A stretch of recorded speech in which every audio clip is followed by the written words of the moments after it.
नमस्कार। मौसम आजकल में आपका बहुत बहुत स्वागत है। इस समय शाम के 5:30 बज रहे हैं। हम हाजिर हैं झारखंड और बिहार के संयुक्त मौसम पूर्वानुमान को लेकर। हम जानेंगे कल 26 अप्रैल मंगलवार को झारखंड और बिहार का मौसम कैसा रहेगा। तो शुरुआत करते हैं झारखंड के मौसम पूर्वानुमान से। झारखंड के मौसम पर नज़र डालें तो कल झारखंड का मौसम मुख्यतः शुष्क रहने की संभावनाएं हैं। कल झारखंड में बारिश की कोई गुंजाइश नहीं नजर आ रही है। आसमान मुख्यतः साफ रहेगा, धूप की तपिश रहेगी और कई एक इलाकों में लू जैसी स्थिति देखने को मिल सकती है। सुबह के समय दक्षिणी पश्चिमी तथा पश्चिमी हवाओं का प्रभाव पूरे झारखंड में रहेगा, लेकिन साहेबगंज में मुख्यतः पूर्वी हवाओं का प्रभाव सुबह के समय देखने को मिल सकता है।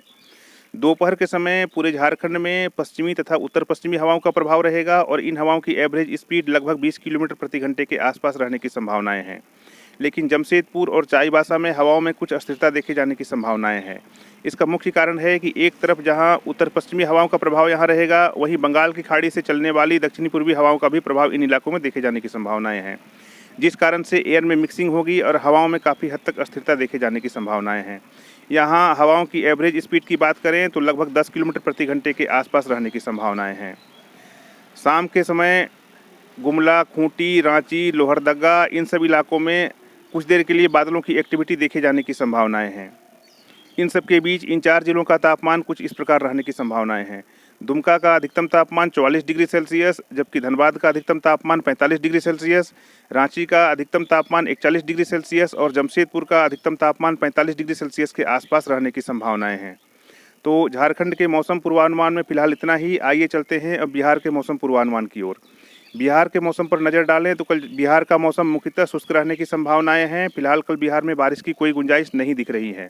सुबह के समय उत्तर बिहार के कई एक इलाकों में मुख्यतः पूर्वी हवाओं का प्रभाव देखने को मिल सकता है, जैसे कि दरभंगा, सीतामढ़ी, मधुबनी, मुजफ्फरपुर, सिवान, अररिया, किशनगंज इन सब इलाकों में पूर्वी हवाओं का प्रभाव मुख्यतः देखने को मिल सकता है। और इन हवाओं की एवरेज स्पीड की बात करें तो लगभग 25 किलोमीटर प्रति घंटे के आसपास इन हवाओं की एवरेज स्पीड रह सकती है।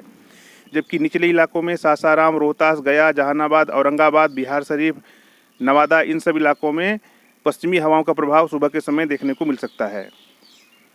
दोपहर के वक्त पूरे बिहार में उत्तर पश्चिमी हवाओं का प्रभाव रहेगा और इन हवाओं की एवरेज स्पीड लगभग 20 किलोमीटर प्रति घंटे के आसपास रहने की संभावनाएं हैं। लेकिन अररिया, किशनगंज, पूर्णिया इन सब इलाकों में हवाओं की स्पीड में थोड़ी राहत रहेगी और यहाँ उत्तरी तथा उत्तर पूर्वी हवाओं का प्रभाव मुख्यतः देखने को मिल सकता है और इन हवाओं की औसत स्पीड लगभग 10 किलोमीटर प्रति घंटे के आसपास रहने की संभावनाएं हैं। शाम के वक्त सीवान, दरभंगा, मुजफ्फरपुर, सीतामढ़ी इन सब इलाकों में बादलों की एक्टिविटी कुछ देर के लिए देखे जाने की संभावनाएं हैं। इन सब के बीच इन 4 जिलों का तापमान कुछ इस प्रकार रहने की संभावनाएं हैं। दरभंगा का अधिकतम तापमान 44 डिग्री सेल्सियस, जबकि पटना का अधिकतम तापमान 45 डिग्री सेल्सियस, गया का अधिकतम तापमान 45 डिग्री सेल्सियस और भागलपुर का अधिकतम तापमान 44 डिग्री सेल्सियस के आसपास रहने की संभावनाएं नजर आ रही हैं। तो बिहार के मौसम में फिलहाल इतना ही। मेरा ये बुलेटिन आपको कैसा लग रहा है अपने कॉमेंट में लिखकर हमें ज़रूर बताएँ। तो फिलहाल इतना ही। नमस्कार।